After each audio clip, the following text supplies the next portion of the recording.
So, good day to you all. My name is Lucas, and today I want to make a video about and perhaps for David Goggins. David Goggins is a former Navy SEAL. He's run a lot of ultra marathons going up to 240 miles. He's probably done some Ironmans, and he used to have the Guinness Book World Record for pull-ups. David is one of the toughest people who's ever lived. I think that's very clear. I recently read his second book, Never Finished. It's a sequel to his first book, Can't Hurt Me. And both of these books speak about his life, his accomplishments, his rough childhood, and the way he thinks. And these books are incredibly inspiring. I learned so much from David in podcasts and videos and in his books, and he's extremely popular right now.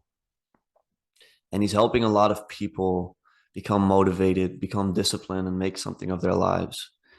And he's giving people inspiration that they've lacked in the society of consumption, in the society of laziness and lack of responsibility. And that's why David, I think, is extremely popular.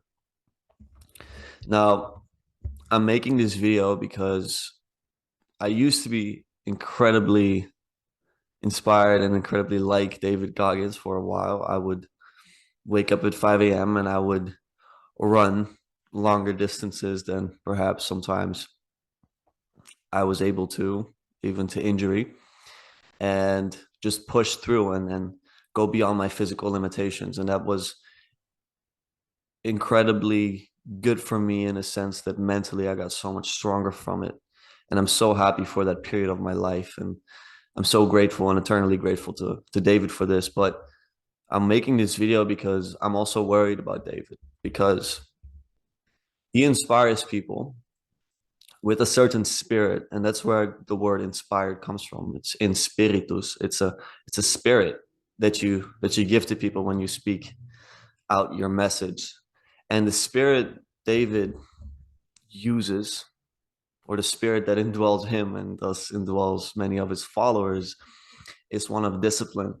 It's one of going beyond your boundaries.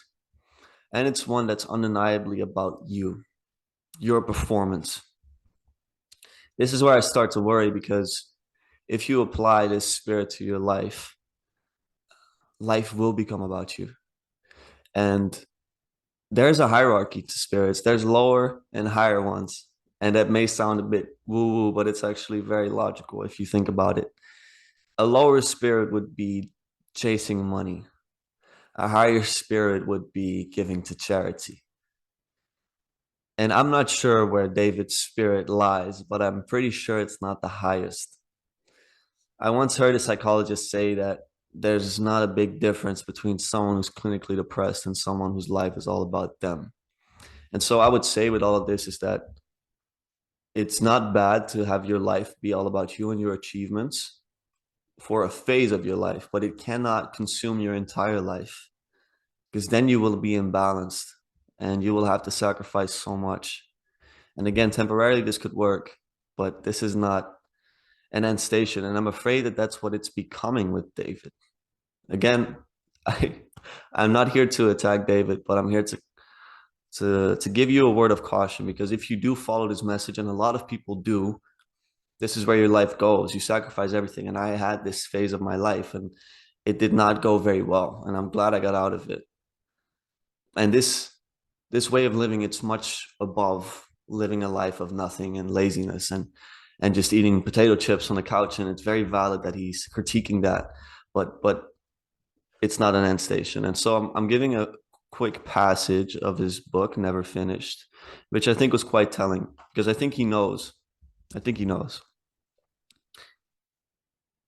If you want to maximize minimal potential and become great in any field, you must embrace your savage side and become imbalanced, at least for a period of time. You'll need to funnel every minute of every single day into the pursuit of that degree, that starting spot, that job, that edge. Your mind must never leave the cockpit. So he goes on to describe extreme things that you could do, pull all-nighters, all these things. That is what it takes to be the hardest person. Now he moves on. He says, the savage is not a socialized beast, and an imbalanced lifestyle often appears selfish from the outside. But the reason I've been able to help so many people with my life story is precisely because I embraced that imbalance. I embraced being that imbalance while I pursued the impossible dream of becoming the hardest ever. So David knows. He's thought about this question. Is like, what am I doing? Is it even balanced? It's not. He knows it, but he's justifying it to himself because he's helping so many people with it. And in a way, he is doing such good for the world, and I really respect that. But in another way, this cannot be it for people. This is not a sustaining force, a sustaining spirit for their lives. And so, David, I hope if you're watching that you'll be able to find a higher spirit that you can be inspired by than discipline and achievements. And yes, it is beautiful, but there must be something higher than that for you and for your followers, because the people that watch you, and there's so many, are probably getting their lives in order and it's getting better. But you must admit that there's something missing there. And I hope you find that last piece of the puzzle. And I hope that you can then profess that to your crowd as well. And to the people watching, David Goggins is an incredible human being, one of the best out there. He's amazing. But I hope you all will find more than the spirit he's professing. I hope you'll find a higher path. Thank you for watching.